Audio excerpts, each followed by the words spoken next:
वापस आते हैं आपके मार्कोस पे। या सर मार्कोस के बारे में बताइए कि एसएफ से कैसे अलग है, मार्कोस, पहले बात तो ऑर्गेनाइजेशन क्या है, किस तरह से सिलेक्शन है सर? ओके ओके, कौन सा अच्छा है हम नहीं पूछ रहे सर। हाँ वो हमको पता है। तो मुझे भी पता है। With due respect to sensitivity of two gallant ex SF soldiers sitting in front of me, नहीं sir, scenery is always right. इस प्रमाइस में चलेगी तो बड़ा मजा आएगा। सो ऐसा है कि ओरिजिनल स्पेशल फोर्स, तो जैसे if you know, you all know it, when you have joined तो you are called para commandos, but you are not called special force, because special force और कमांडोज में अंतर है। That time the only special force which was there existing, मैं early 80s की बात कर रहा हूँ, that was the special group, project sunray. They were special force because special force का जो स्पेशल ऑपरेशन होते हैं, इट इज थोड़ा distinctly different than commando operation which are largely infantry related commando operations. क्योंकि सारे इन्फेंट्री बटालियन में आजकल घातक प्लेटून भी है, they also do commando operations. एक मैं रफली मैं बोल रहा हूँ, तो क्या हुआ कि then NSG came, national security guard, they also became special force because they were doing specialised job. Of course they all are trained commandos, but they are doing specialised job, room intervention, you know, anti terrorist operation, anti hijacking operation, ये सब special operation होते हैं। I commanded energy unit. You are commanded in that's, yeah, I know about that. So I mean I'm teaching the converted. So that is it. So I'm just trying to distinct difference, subtle difference. उसके बाद एक force आई, IMSF, Indian Marine Special Force.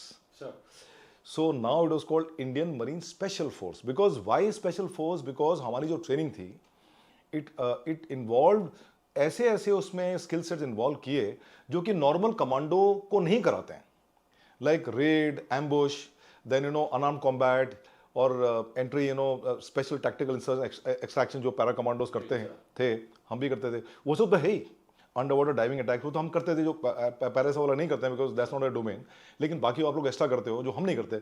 लेकिन कुछ ऐसे skill sets थे जैसे कि you know doing intervention at sea and you know oil rigs में इंटरवेंशन करना, अंडर वाटर जाके क्लाइंब करके ये करना, वो सब चीज़ें कुछ ऐसी स्पेशल थी। Plus you know VIP security was another, and you know doing some operation behind enemy lines, incognito operation behind enemy lines, ये सब हमें सिखाया गया है।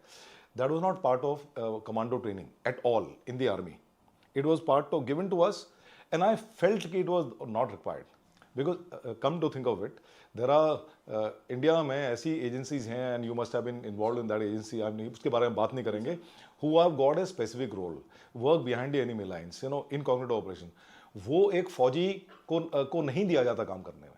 So it was an excess training and it was soon realized, इसीलिए जो initial जो Marcos की ट्रेनिंग हुई थी उसके 4-5 साल के बाद it slowly these aspects were removed from the Marcos training, like you know photography, intelligence training, then कुछ और एक दो चीज़ें थी, you know, like you can start and drive, you know, vehicle driving training.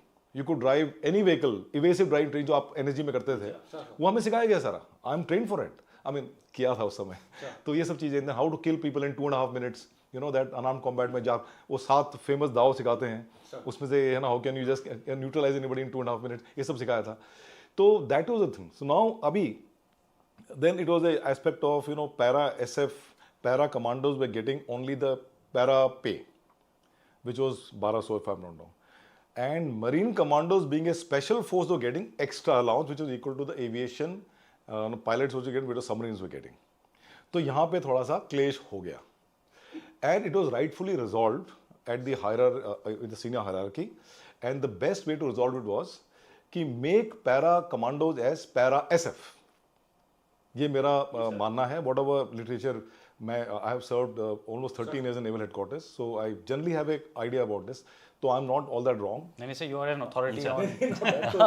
So that's how the moment it became para SF, then you also getting the SF pay and all, and come to think of it, आजकल क्या है कि जिस the kind of जैसे tasking para battalions की है, there is no difference actually, because you're doing everything which is required, you're also doing operation on the other side. वो बात अलग है कि publicize नहीं होता है, वो that is a political decision होना चाहिए कि नहीं, but then so that's why I mean I would rather say कि skill set existed, nomenclature was not, and that was creating some issue. वो resolve हो गया तो now everything is fine. So ले दे के let's be very neutral, there is no difference. But there is one difference. There is one difference, and that difference is कि जैसे कि para SF is essentially land-borne force. So you are working in 2 dimensions. Air dimension for skydiving and STI operations and SHB operations, heliborne operations and all. And then on land you are masters. Nobody can beat you. Jungle में, desert में, high altitude में, hawse में, all this आप लोग करते हो. But Marcos will do all these things.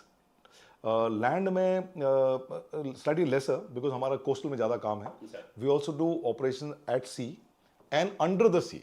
Largely it is under the sea. So पूरा मिला के वी आर 4 डायमेंशन. आप लोग 2 डायमेंशन के हो तो बात बन गई.